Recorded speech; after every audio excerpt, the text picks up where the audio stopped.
ओम शांति। अव्यक्त संदेश 8/4/1989। बोल आपका ठीक हो गया तो मनसा आपे ही ठीक हो जाएगी।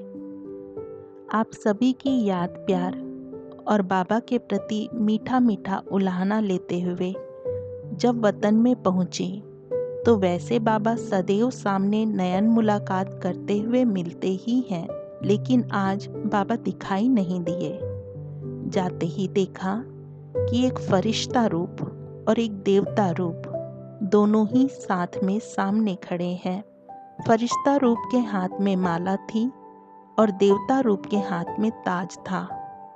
जैसे हमारे पास ब्रह्मा बाबा और श्री कृष्ण का साथ साथ फोटो है, ऐसे ही दोनों मूर्तियां दिखाई दे रही थीं। जैसे हम समीप जा रही थी, वैसे वह भी समीप आते हुए जैसे मेरे में समा रहे हैं, ऐसी अनुभूति हो रही थी। मैं उसी अनुभव में खो गई। उसके बाद आगे बढ़ी तो देखा एक बहुत सुंदर विशाल राज दरबार अर्ध चंद्रमा के आकार में लगी हुई है। उसके आसन तख्त लाइट के ही थे और हर एक आसन के आगे वही फरिश्ता रूप और देवता रूप की दो मूर्तियां खड़ी थी। बहुत सुंदर सभा थी। मैंने सोचा आज बाबा यह क्या दिखा रहे हैं। जब यह दृश्य समाप्त हुआ तो बाबा दिखाई दिए और मुस्कुराते हुए पूछा, आज आपका किसने स्वागत किया? मैंने कहा, बाबा स्वागत तो फरिश्ता सो देवता रूप ने किया, लेकिन आप कहाँ थे? तो बाबा बोले, बच्ची बाबा तो स्वागत करते ही हैं, लेकिन वर्तमान समय आप सबकी संपूर्ण संपन्न स्टेज समीप आ रही है। तो आज यह स्वागत जो हुआ, यह तुम्हारे ही संपूर्ण विजयी बनने के भाग्य और राज्य की निशानी है। फरिश्ता रूप तुम्हारे संपूर्ण भाग्य का आह्वान विजय की माला लेकर कर रहा है और देवता रूप आपको राज्य देने के लिए आह्वान कर रहा है। जो आह्वान करता है उसके सामने जाने से उसमें समा जाएंगे। फिर बाबा ने कहा, बच्ची तुमको पता है आज मैं कहाँ था? बाबा ने कहा, चलो मैं तुमको दिखाऊं।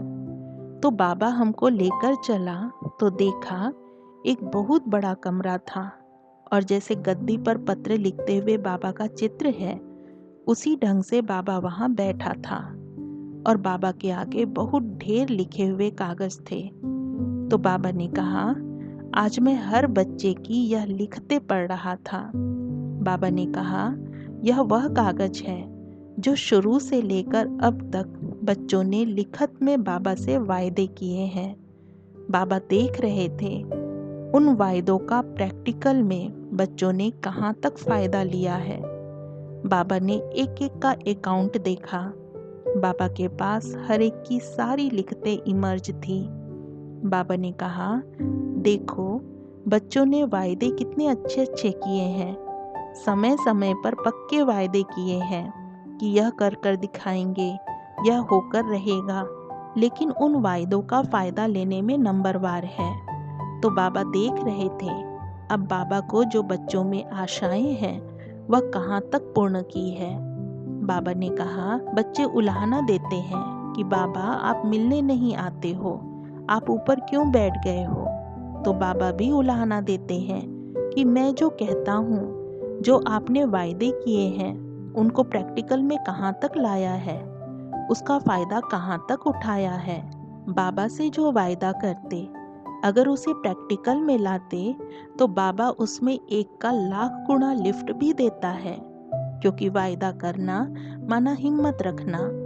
तो बाबा उसमें एक्स्ट्रा मदद जरूर देता है, लेकिन उस वायदे की लहर कुछ समय अच्छी चलती है, कुछ समय के बाद वह साधारण हो जाता है। बाबा ने कहा, सभी महावीर बच्चों ने 3 बातों के वायदे लिखते में किए थे।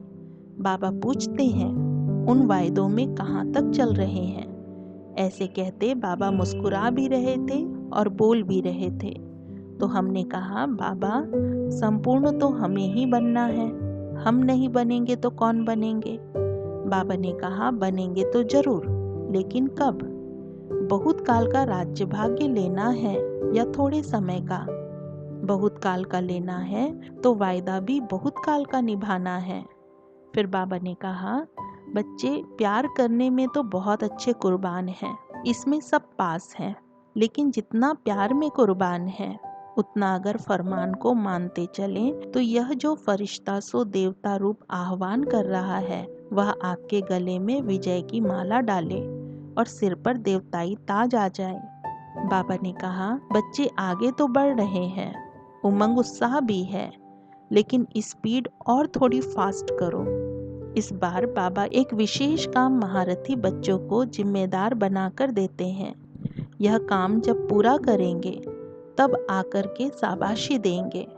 बाबा ने कहा कि बच्चे मनसा के ऊपर बहुत अटेंशन देते हैं, लेकिन मनसा एकाग्र हो, व्यर्थ ना हो, सदा समर्थ हो, उसके लिए पहले बोल पर पूरा कंट्रोल चाहिए। बाबा ने रिजल्ट में देखा, मनसा में शक्तिशाली बीज रूप स्टेज का बच्चे पुरुषार्थ करते हैं, लेकिन जितना पुरुषार्थ करते उतना नहीं हो पाता है, क्योंकि बाबा ने टोटल सबका अकाउंट चेक किया कि वाणी जो बोलते हैं, चाहे आपस में एक दो से, चाहे काम काज में, उस वाणी में जो शुद्धि होनी चाहिए, जो मधुरता होनी चाहिए, या ब्राह्मण जीवन का जो स्वमान होना चाहिए, वह बहुत कम है, और यही कमी संपूर्ण बनने में एक विघ्न है। बाबा ने यह कमी चेक की कि बोल के ऊपर कंट्रोल नहीं है। बोल के लिए जैसे फ्रीडम है, इसमें अलबेलापन बहुत है। इसके कारण जो आपस में स्नेह और सहयोग होना चाहिए वह भी कम है। बोल जो बोलते वह एक दो के दिल को लग जाता है, जिस कारण दिल की दूरी हो जाती है। जब तक जबान पर कंट्रोल नहीं, यह कंट्रोलिंग पावर नहीं, तो रूलिंग पावर कैसे आएगी? बाबा सभी बच्चों को यह काम देते हैं कि रोज रात को अपना यह चार्ट खुद ही चेक करना कि सारे दिन में जो बोल बोले वह बोल कैसे रहे। फरिश्ता स्वरूप के बोल व देवताई जीवन के जो बोल होने चाहिए वह रहे या नहीं, यह 1 मास का चार्ट बाबा सभी से लेंगे। अगर बोल आपका ठीक हो गया तो मनसा आपे ही ठीक हो जाएगी। फिर बाबा ने कहा कि बाबा तो चाहते हैं कि एक एक बच्चे को ऐसे उड़ा लूं जैसे शास्त्रों में दिखाते हैं। हाथी ऐसे ऊपर गए जो अभी भी ऊपर ही घूम रहे हैं। आप महारथी बच्चे इतनी ऊंची स्टेज पर गए हैं जो नीचे नहीं आए। यह उड़ती कला की स्टेज में निरंतर स्थित होने का तुम्हारा ही यादगार है। बाबा चाहते हैं कि सभी बच्चे समीप भी आ जाएं और संपूर्ण भी बन जाए। फिर मैंने कहा, बाबा यह तो स्व उन्नति के लिए प्लान सुनाया, अब सेवा के लिए भी कोई डायरेक्शन चाहिए। बाबा ने कहा, यह सर्व के सहयोग का वर्ष चल रहा है, तो सभी बच्चों को लक्ष्य रखना है कि हर रोज हमें कोई ना कोई मुख से सेवा जरूर करनी है। जैसे औरों को सहयोगी बनाते हो, ऐसे पहले खुद भी सहयोगी बनो। बाबा मुरली में भी कहते हैं, ब्राह्मण वह जो कथा करके फिर धामा खाए। तो वैरायटी बच्चे जो भी क्लास में आते हैं, सबको यह लक्ष्य रखना है कि हमें हर रोज कोई न कोई की सेवा जरूर करनी है। मंदिर में जाकर करें, मित्र संबंधियों की करें, संपर्क वालों की करें, तो आपके इस सहयोग से ही यह ग्लोबल कार्य बहुत अच्छा सफल दिखाई देगा। तो बच्चों को बोल के साथ साथ सेवा का भी वायदा निभाना है। सेवाधारी का काम ही है सेवा करना। सेवा के लिए हर एक को फ्रीडम दो। मैंने कहा, अगर कोई सुनने वाला ही न मिले तो फिर क्या करें? बाबा ने कहा, सुनने वाले तो बहुत हैं, लेकिन सुनाने की आकर्षण व ढंग होना चाहिए। मानो कोई ज्ञान की पॉइंट नहीं भी सुनते हैं तो उन्हें दिव्य गुणों की धारणा की, अपने अनुभव की कोई ना कोई बात घरेलू रूप से सुना दो। आपके पास सब प्रकार का स्टॉक है, इसलिए किसी न किसी रीति से उनको सुनाकर संदेश तो दे दो, उल्हाना उतार दो। इस वर्ष आपका यह जो कार्य चल रहा है, इसमें हर एक को संदेश देना है। सेवा और स्व उन्नति में सभी बच्चों को बैलेंस रखते बिजी रहना है। फिर बाबा ने कहा, ऐसे नहीं समझना कि बच्चे बाबा को याद नहीं आते हैं। बाबा को तो एक ही काम है, बच्चों को याद करना, लायक बनाना, बच्चों से सेवा कराना। सुबह से रात तक बच्चों का ही काम रहता है। मेरे पास वैरायटी काम नहीं है। मैं एक सेकंड भी बच्चों के बिना नहीं रहता। पहले बाबा का बच्चों से प्यार है, तब बच्चे बाबा को प्यार करते हैं। बच्चों का प्यार बाबा के पास पहुंचता है। लेकिन ड्रामा में यह भी एक पार्ट है जो बाबा साक्षी होकर देख रहा है। इसलिए बाबा प्यार दे रहा है और सदा ही प्यार देने के लिए बंधा हुआ है। ऐसे कहते बाबा ने विदाई दी।